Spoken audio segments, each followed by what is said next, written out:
Yo, what's up guys? In today's video I got some more Chicago Bulls news. Of course, surrounding the 2020 NBA draft, the Bulls interviewing more draft prospects, any possible free agent target that I could see the Chicago Bulls targeting this offseason. But before I get into the video, I just want to say thank you guys for all the love and support on the channel recently. It's been doing great. You know, we're a little bit more than already halfway to 11K, so thank you guys for that. Also, check out my last video if you missed it. The Bulls hired 2 new assistant head coaches to join Billy Donovan's coaching staff, including Mo Cheeks. You know, definitely check out that video. I gave my opinion on that. I'm really happy with that hiring as well. But yeah, let's just jump right into today's video because this first topic that I want to talk about is definitely an interesting one. You know, last Friday, per Daniel Greenberg on Twitter, definitely go give him a follow. He's really good at covering the Chicago Bulls, Bears, and all that.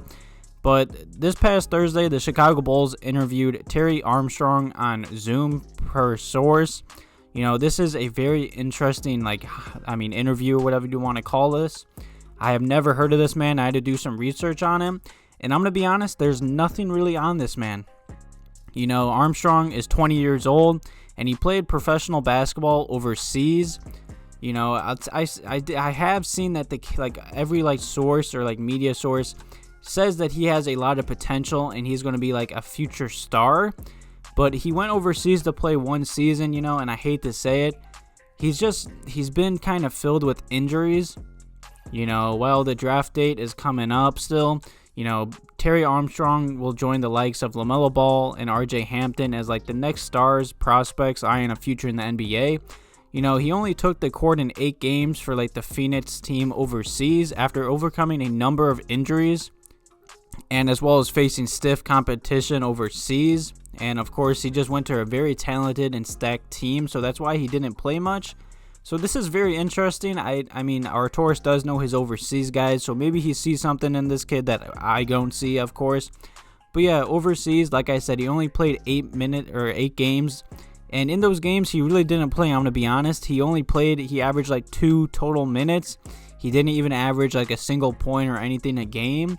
So I don't really know, man. Like I said, this is very interesting. I mean, like I said, Arturis knows the overseas game, the overseas players. You know, he hired a bunch of overseas scouts to, of course, scout NBA draft prospects that play overseas for this big draft coming up. But just for me looking at this, I don't really see a point. I mean, I'd hate to just waste a second-round pick on a player that hasn't played much, didn't play overseas pretty much, and he's already been filled with injuries. It just doesn't look good. I mean, if anything, he could possibly be around this Bulls second-round pick. I'm pretty sure the Bulls have the 44th overall pick. I do believe the Bulls have better options than this man with the second-round pick, but you never know. You know, definitely leave any comments or questions below this video about this topic. Like I said, he really hasn't played, and I don't know really why he declared to join the draft. He did pretty much nothing overseas, and he really didn't play. It's just very interesting, but it's still cool to see that the Bulls are, of course, interviewing even prospects that haven't really done nothing, just, you know, interviewing everyone and doing the right job. So either way, I'm happy Arturis is doing this, even though it is a bit weird and a weird topic. But yeah, like I said, definitely leave any comments or questions about that topic below and who you guys would want the Chicago Bulls to draft with the 44th overall draft pick. You know, before the draft comes up, you know, I'm pretty sure it's in 2 weeks. It's coming up pretty quick. I'm probably going to make another quick NBA mock draft covering the Bulls' 4th pick and the 44th pick because in my last one I didn't talk about the second round pick.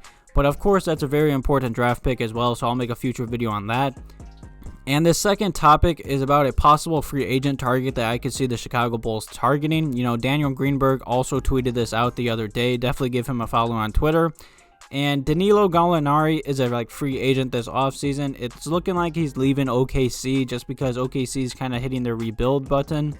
I feel like they're going to trade all their veterans and let their veteran free agents walk and just let their young guys play because they are just set with future draft picks for years to come. But like I was saying, you know, he played this past season with the OKC Thunder, where Chicago Bulls' new head coach Billy Donovan was, of course, the head coach for OKC. And Gallinari was talking to the media, and he said that Billy Donovan did an amazing job with that team and roster. And he also said he had a great time with him, and it was great to just work with him and a great team. You know, it wouldn't surprise me if the Bulls did have interest in him. You know, all of Billy Donovan's like past players always just talk positivity about him. They all just love him as a coach. So it wouldn't surprise me if the Bulls are interested in him this offseason. I do kind of see him being out of our price range unless we like make a trade or cut Felicio or something. Either way, I could see like maybe a Kris Dunn possible like sign and trade with like another team. I saw the Clippers are interested. I'm sure OKC might be interested, but you never know. But yeah, I could definitely see the Bulls like target him, even though, like I said, I don't feel like we have enough cap space. I did see the Bulls have like a mid-level like option, but I'm going to be honest, I don't really see much veterans wanting to come to the Chicago Bulls. I mean, I could be wrong, but as of right now, I just expect us to sign some cheap veterans. I feel like Danilo Gallinari might get overpaid or just go like to the Knicks or something. I saw the Knicks are really interested in him, so that wouldn't surprise me if they overpaid for him. But yeah, definitely leave any comments or questions about this topic below as well. You know, I do expect the Bulls to sign at least 1 to 2 cheap veterans this offseason. I expect the Bulls to show interest in him, but I really don't see the Bulls signing him, especially with us having the 4th pick. I just expect us to draft a small forward and just stick with, you know, our 4th pick, and if of course that's a small forward, or with our 2nd round pick, draft a small forward. And then we still got Otto Porter Jr. and Chandler Hutchison, even though I could see Otto Porter Jr. possibly getting traded this offseason or before the NBA trade deadline. But either way, like I said, leave any comments or questions about that topic below today's video as well. And the last topic I want to talk about in today's video is, of course, about Zach LaVine. You know, Zach LaVine is always like live streaming on Facebook Gaming. And the other day he was talking about like his off-season workouts and such, and he has been saying that he's been mainly working on his playmaking. You know, that makes me really happy to see. You know, Zach LaVine did run the point guard at times with the Bulls. He like that was like his main position with the Minnesota Timberwolves. I believe Zach LaVine's a really like capable point guard. I'd say he's a solid playmaker, but he definitely can get better. Especially last season, you know, he was getting double teamed a lot, so I believe he needs to work on that. And this is going to make a lot of you guys happy, including myself. He's also been working hard on his defense. That's just great to see, even though he has slowly gotten better over time. You know, people still like to criticize him and like just not give him any credit for working on his defense. And he's also been working on his mid-range shot and floaters, so that's great to see as well, and his conditioning. So he's just been working on everything that he needs to like take his game to the next level. So I'm really happy to hear about that. You know, I hope you guys enjoyed today's quick little video. Like I said, check out my last one about Mo Cheeks, and the Bulls also signed another assistant head coach the other day as well. Check out that video if you missed it. But like I said, I hope you guys enjoyed today's quick little video. Definitely leave any comments or questions below about any of these topics. I hope you guys enjoyed it. Thank you guys. Have a good one.